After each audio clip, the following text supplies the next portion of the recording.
우선 저는 지금 현재 6학년 담임을 맡고 있어요. 그럼 1학년에서 8학년까지를 좀 돌아보기에 앞서서는 그 전 시기인 0세에서 7세에 관한 이야기가 좀 필요한데요.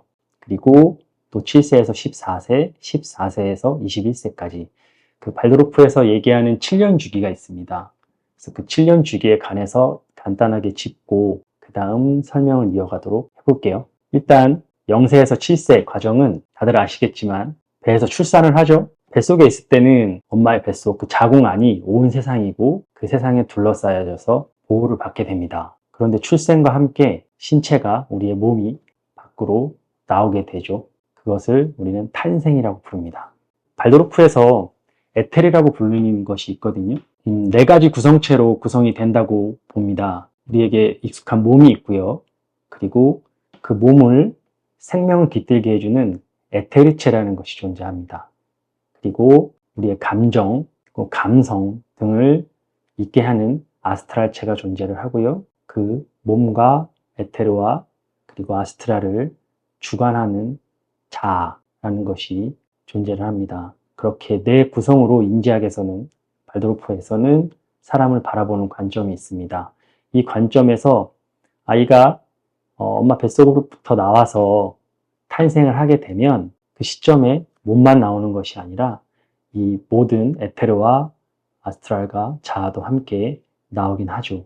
그런데 발현되는 것이 좀 다릅니다. 자궁 안에서 보호를 받고 있다가 나오는 신체처럼 에테르도 무언가에 이렇게 쌓여져 있다고 생각해 주시면 돼요. 마치 자궁 안에 몸이 들어가 있는 것처럼 에테르가 이렇게 보호받고 있는 그런 상황이고, 물론 아스트랄과 자아도 있기는 하지만 아직은 자궁 안에 감싸져 있는 것처럼 숨겨져 있다기보다는 보호받고 있다는 표현이 맞겠네요. 보호되어지고 있는 그런 순간입니다.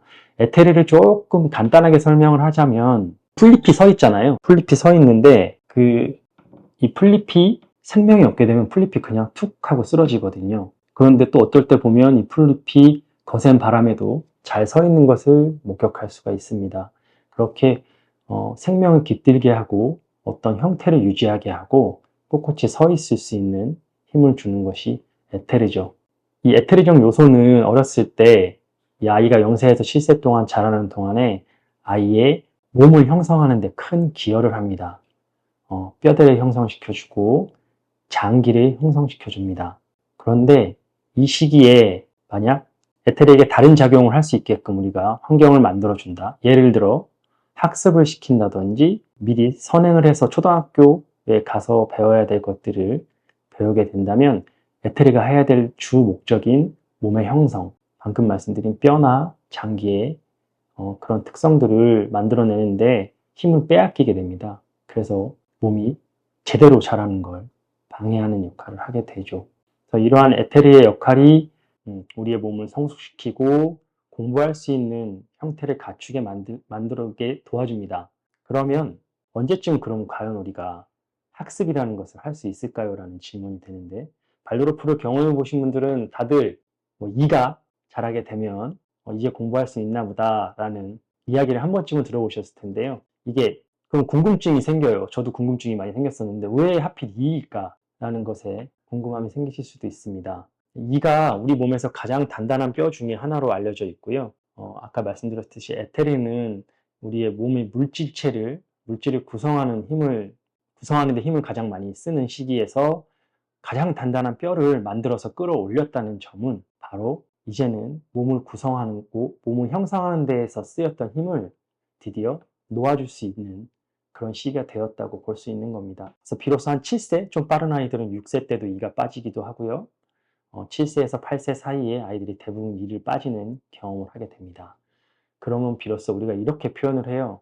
에테르체가 드디어 자유로워졌다 라고 말을 합니다. 엄마 뱃속에서 몸이 밖으로 꺼내져서 자유롭게 나왔다면 이제 에테르체가 몸 밖으로 꺼내져서 자유롭게 나왔다고 해도 맞는 표현일 수가 있겠습니다. 자, 그러면 이 에테르체가 어떻게 이제 역할을 하게 되느냐라는 것이 우리 초등학교 과정 1학년부터 시작되는 과정과 많이 연결이 되어 있습니다.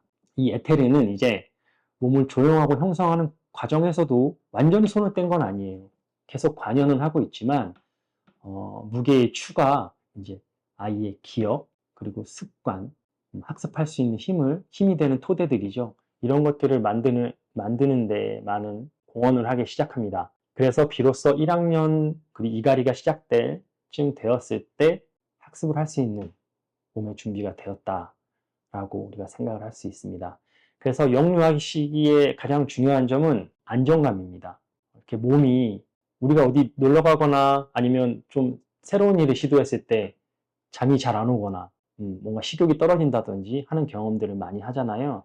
특히 영아 때는 잠자리만 조금 바뀌어도 잠을 못 이루는 경우가 있는데 그래서 항상 안정감을 줄 수 있는 환경 그리고 주변의 분위기 등이 굉장히 큰 역할을 하고 또 영유아 시기에는 이 세상의 모든 것이 다 도덕적으로 느껴집니다. 어떤 말이냐면 내 주변에 있는 나의 본보기들이 하는 행동은 다 옳은 행동으로 느껴질 수가 있어요.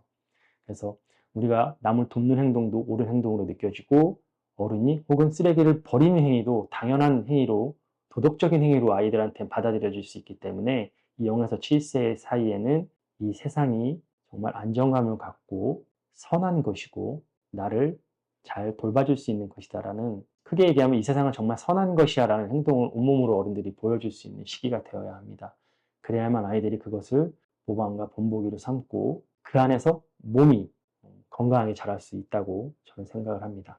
자, 이제 학년기로 좀 넘어가 보겠습니다. 학년기로 넘어가면 이제 모방과 그런 모범을 보여줘야 되는 그 어른들의 시기에서 아이들이 드디어 올바른 습관을 가져야 되는 시기가 다가옵니다. 아까도 말씀드렸지만 이 에테리체는 아이들의 기억을 할 수 있는 힘을 에테리체가 도와주게 되는데요. 그리고 이 에테리체는 기억력과 함께 우리의 몸의 리듬의 형성을 담당해 주게 됩니다. 우리의 몸의 리듬을 몸적으로 설명하자면 심장, 폐, 호흡과도 관련이 되어 있습니다. 그리고 순환기와 또 연관이 되어 있는데요. 우리가 심장이 영아기 때는 지금의 어른의 심장 박동과 많이 다른 양상을 띠고 굉장히 빨리 뜁니다.